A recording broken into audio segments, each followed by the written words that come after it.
my book, Make Something Up, was the biggest censored book of 2016, and I think the only adult censored book of 2016. But it's still read. It's still out there. Just because a book is kind of removed from libraries, doesn't end the book. What was so censored about it? I didn't read that. Oh, dear God. It had a, do you remember the story of Mr. Hand? The man? Yes. Yes. It had a very touching story about the guy whose daughter ended up buying this horse over the internet at an auction. And he realized that she was only buying the horse because it had this sordid background. And she intended to exploit this horse, by having her friends take selfies with it. And it was Mr. Hand's horse. It was Mr. Hand's horse. And also he was getting all these bids for hundreds of millions of dollars from people around the world who also wanted Mr. Hand's horse for their own purposes. And this is just one of 23 different stories that were all more or less each offensive in their own way.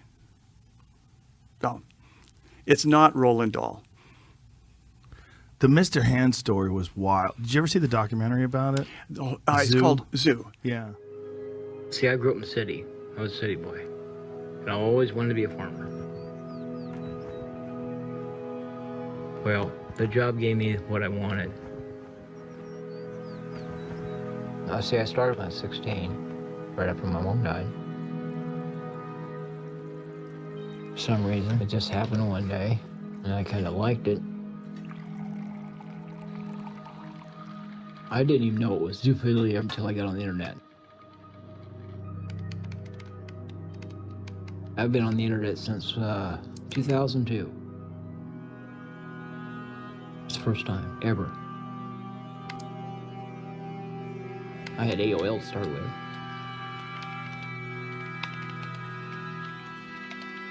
It was really interesting to meet all these different people.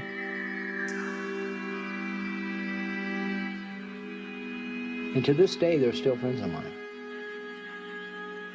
A lot of people hate that documentary, but I have to like it because one of my best friends' brother-in-law made that documentary. So officially, I love that documentary. Officially. It wasn't the best, but how do you make a documentary about something that you can't show? It's like they were in a weird position. Well, do you remember Into the Wild, the first big Krakauer book? When you go through that book, it's really fascinating because you know that Krakauer only had so much material about Chris McCandless. It's just a few months out of the kid's life. And so how does he deal with that material? So he starts in kind of after the fact, establishing the bust, the death scene. And then he starts in a very linear, deep flashback, taking Chris McCandless up to a certain point. And then he expands for several chapters, saying Chris is not the first young guy at that age to sort of throw everything away and hit the road. And he profiles maybe a half dozen sort of famous guys who did the exact same thing and kind of disappeared in the culture. And so he expands the theme, showing that historically it's not a one-of, that young men have always taken these kind of pilgrimages to find themselves. And then just before Chris McCandless is killed, he depicts himself climbing that steep mountain in Alaska by himself at the age of 23 and almost dying.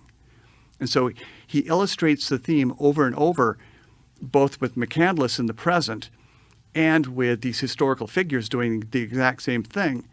And then with himself explaining why this story is so compelling for him, because he did the same thing at that age and he didn't die. And then we show Chris dying.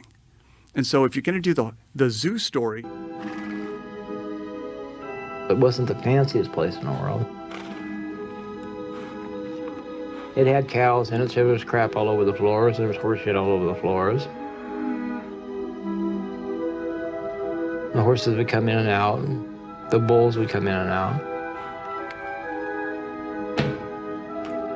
It was just like, hey, let's go out to the barn and pasture the animals. Well, there they are. Go ahead. Just be careful, because if you stand too long in one place, it's going to happen.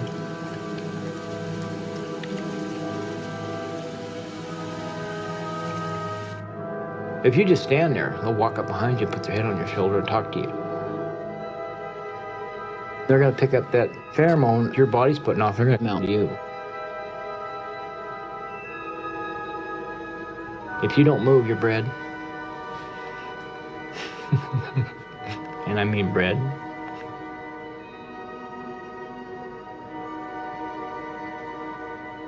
You need to expand it beyond the story itself. You need to look for where it occurs and is sort of illustrated in other aspects of the culture, both historically and in other parts of the world.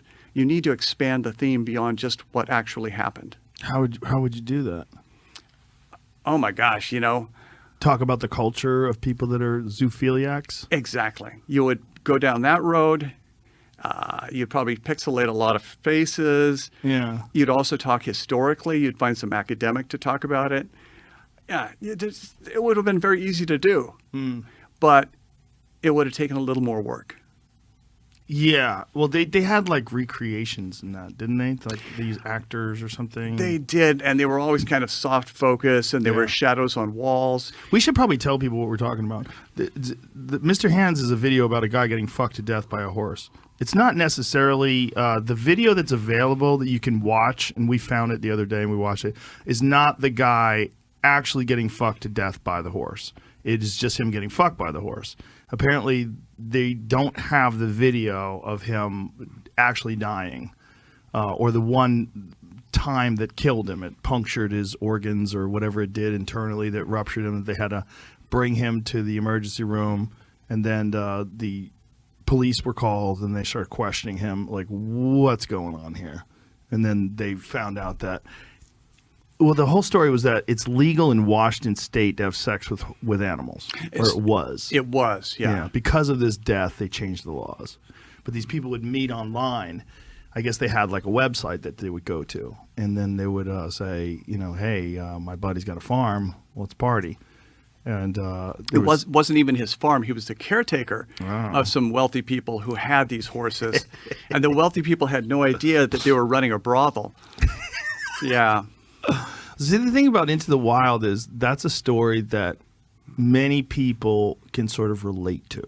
You can kind of relate to this idea that society and materialism and this the road that everyone's on is fruitless and filled with angst, and no one wants to live like that, but they just do. They do because everyone has before them, but really you're better off just being free and just going into the wild. Like that appeals to so many people. The idea that the path that we're headed down with civilization it's not healthy, it's not natural, and ultimately it's going to be our demise. So there's so many people that like the idea of going to the woods is really appealing. The idea of getting fucked to death by a horse, far more difficult sell. Like, to make it relatable. And I don't think it's ever going to be relatable. But at least in the short story that I wrote, the main character makes the point, or he explores the point, that we find it funny because it was a white male engineer for like NASA or Boeing. Something like that. White male, heterosexual, middle-aged, successful professional. Yeah. And if it had been anyone else, it would not be a story, and it would certainly not be funny. But you take somebody who's perceived in the culture as having all of the power, and you show them getting fucked to death by a horse and dying on the floor in an emergency room, dumped there by their friends with rutting mare pheromone all over his legs. Yeah. That's what makes it funny. Yeah, I guess that makes sense. Is that what they did? They put rutting pheromones on his legs to get the horse to mount him? Yeah. Wow, I didn't know that part.